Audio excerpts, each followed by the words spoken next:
Welcome back to the sweatshop. In today's video, we're going to be working on this 2013 Dodge Grand Caravan. What we're doing in today's video is we're going to be showing you how to diagnose or ascertain which one of these stupid ugly little sensors is bad on your vehicle. Not a hard job, provided you have a scan tool that is capable of scanning and programming your TPMS sensors. Now, full disclosure, I haven't done it with this particular tool yet, and I'm not sure whether I can do it, but we will try our best. Nonetheless, if you are going to attempt this in the driveway at home, really, you will need a scan tool. If you can't get one, you're not going to be able to figure out which sensor it is. Now, I will say you don't have to get an expensive scan tool like this guy here. You can go ahead and get a tool that is specifically made for TPMS sensors. There are ones for certain brands that run on different frequencies. This, of course, is a Chrysler, and I think Chrysler only runs on one frequency, but I'm not 100% sure, so definitely double check before you go ahead and order a tool that it will work with your particular model. That being said, if you've ever seen a TPMS light,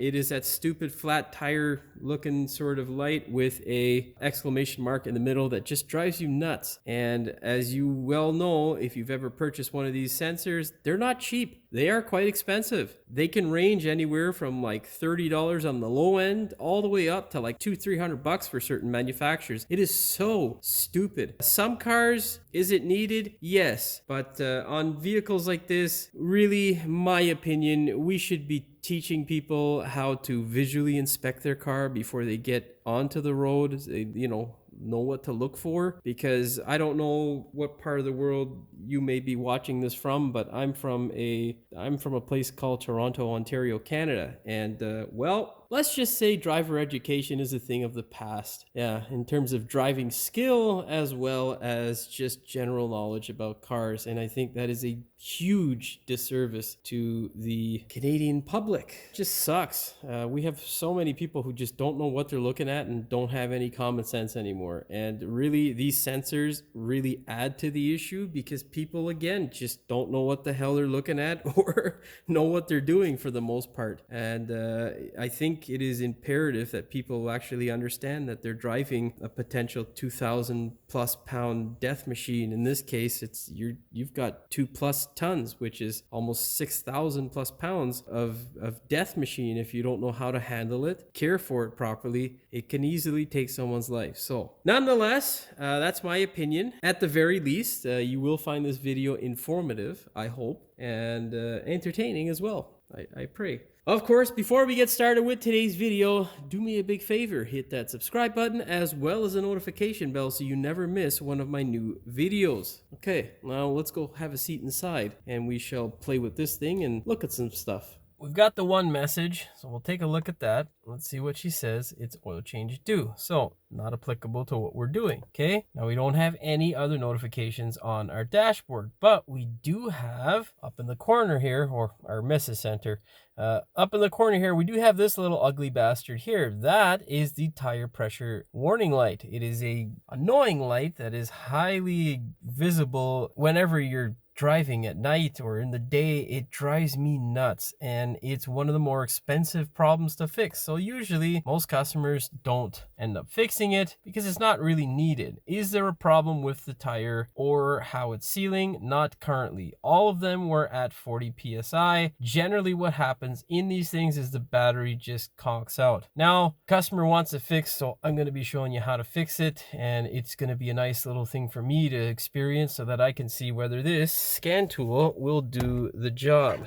Now let me try and situate this thing in a better position so I can show you what's up. So you can see there we've got one low pressure warning that is saved, and what is active is it says the tire pressure sensor number 4 internal. Essentially what that means is it's not transmitting. The reason why that generally happens is 2 reasons: a broken sensor through damage either by way of a pothole, which is not common but can happen, or by way of having your tire changed and someone destroying the sensor by physical contact. contact. But the absolute most common problem is the battery internally dying and the sensor not being able to transmit a signal. And I think that is what is happening here. Now, question is, how do you determine which sensor is tire 4 or sensor 4? Well, how I did that is I went to the actual code or message center for this particular system, and we went to the live data on my scan tool, and it will show you a bunch of wonderful things that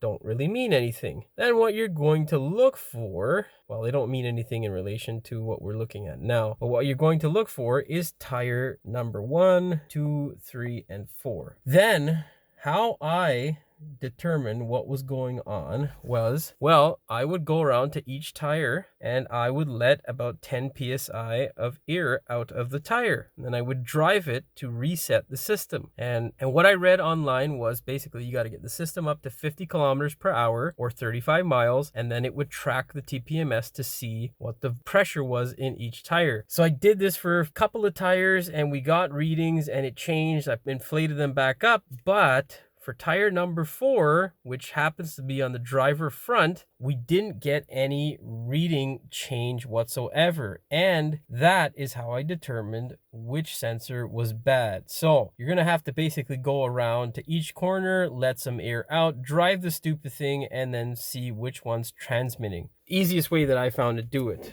This, a digital tire gauge, will also be your friend. This thing makes your life so much easier than reading a dial. Pick this guy up here at Princess Auto. You probably got the same thing happening in that Harbor Freight down south, but yeah, makes your life so much easier. Now, we're gonna get out of this soccer mom van. We're gonna pick up that sensor and we're gonna attempt to program it to this pile of junk. Okay, so now what we're gonna do is go into system functions or special functions, and we're gonna go to, what was it? It was the left front tire, right? Let me check. I put a piece of tape on it. Anyhow, let's go on. It is the left front tire, and what we're going to do, so it's a 7-digit sensor ID that has to be saved, blah blah blah, can be found on the sensor label or can be extracted by the TPMS analyzer tool. So this tool here I don't have, but whatever, we will look at our sensor to figure out what our code is. So what we need to do is pull a 7-digit ID number off this sensor in order to input it into our wonderful scan tool. Now we're going to go ahead and do that. Of course, these things are really small, so I'm going to have to go and focus off camera because, well, god damn it, I'm not as young as I used to be, bruh. Okay, so I think here is just my general manufacturer information. So I'm not going to enter that 7-digit number, even though that was spoken about in or from the scanner side. That guy there, that 0217BDD4 is what I'm going to enter. I think that is our sensor ID. So let's go ahead now and program it and see what happens. 0217BDD4. Now let's go and see if that works. Done. Let's cross check. And now before you go ahead and program it as well, you can go into your live data and obtain the old sensor just in case this doesn't work. Then you can put the old number back in and you won't be, well, you'll still be stuck with a dead sensor. At least it just won't be the wrong sensor. Well, let's hit OK and see what happens.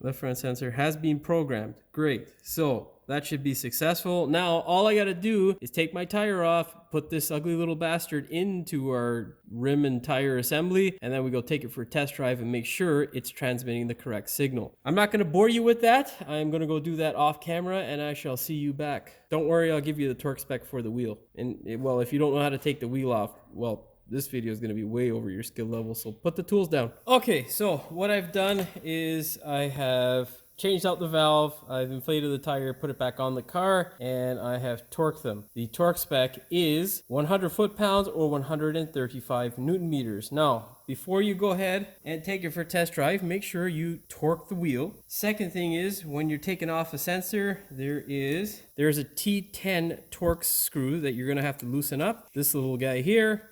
in order to remove this guy. So you'll remove this guy off of the valve stem like so, once you loosen it up, and then rip this guy out of your wonderful wheel. That is all complete on mine. So what I got to do now is take this thing for a test drive and see if we've done everything correctly. Okay, so good news. We fixed the problem. The TPMS light is off. I wasn't able to do this with just my scan tool alone. I had to go to one of my neighbors who had a scan tool, which is a scanner that will tell you what the individual ID is when you walk up to the wheel. Why that is, because Chrysler is stupid. Essentially, when you drive along, you would think that the individual ID would get registered to the correct corner of the vehicle. No, that is not what actually happens. So as you can see here on my scan tool, this is sensor ID 4. Now the ID doesn't necessarily correlate to the position, but when the air pressure didn't register that I had a significant drop, I diagnosed this sensor, sensor 4, as the problem. Sensor 4 happened to be on the front left corner.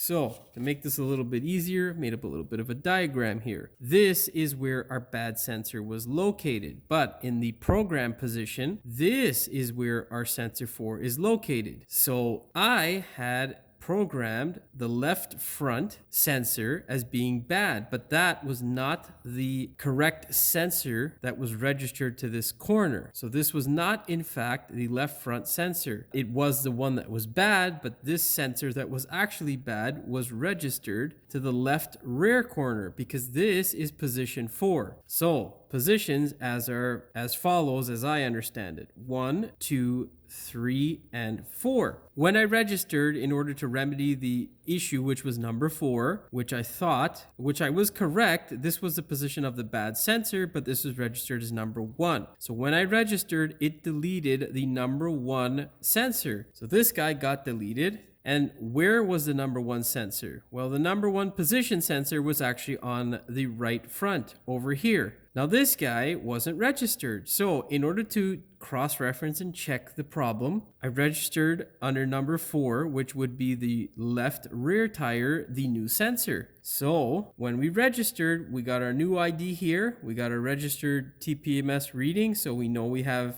a good functioning sensor. Also, we know this because when I double registered and this one was in the number 1 position up here, we were getting the same reading and we had no TPMS light. So we had no bad sensors. Now, that doesn't work because we have 2 sensors registering the same value for 2 corners. And obviously, the same sensor can't register the same value for 2 corners. It can only do 1. So in order to figure out, I had to walk around to each corner and figure out which little bastard I had erased and which one I had to retype back in. So the number 1 position is in the number 2 corner on the vehicle. And we found out what it was by using my neighbor's scan tool to figure out which ID was missing. And it was this guy here. So yeah, a job that should usually take about 10 minutes has wasted about almost an hour and a half trying to run around and, bother people. Run around, get this solved, and talk to my neighbors and basically ask them which one had enough time to lend me this stupid goddamn tool. Nonetheless, it is a pain in the ass, and I would highly suggest taking it to a professional like myself so that you do not have to deal with this BS. Nonetheless, we are done. We are good to go. The lights are all off of this mammoth pig, and we can now go on to the engine noises and the clunking and the oil change and a whole bunch of other fun stuff that I've got to do. And, some of which I'll probably film and some of which I probably won't. Well, that's all she wrote for this one. Hopefully it all made sense. God knows this was a real confusing one for me at certain points where I wanted to rip my hair out. So avoid those problems. Go see a professional. That being said, hopefully you found the video entertaining as well as insightful. If you did, please like, share, and subscribe. Don't forget to hit the notification bell so you never miss one of my new videos. And as always, thanks for watching. We will see you in the next one. To what was read online. Was it? Online? Yes. God, that compressor, man. Son of a bitch. Blah, blah, blah. Let's check that out. We got 1, 2, 3, 4, 5, 6, 7. Oh, man. Okay, whatever. I'm gonna go look this. Okay, let's fucking actually make some sense here, Jimmy. Let's cross check a T10 bolt or socket so when I registered this guy, it took away this sensor that was in, or it was this, no wait, I'm fucking confused myself because this is goddamn confusing. That's my fucking cue, because that piece of shit compressor just never stops. Every fucking 4 minutes that cocksucker's on, or sooner if they're using it to like a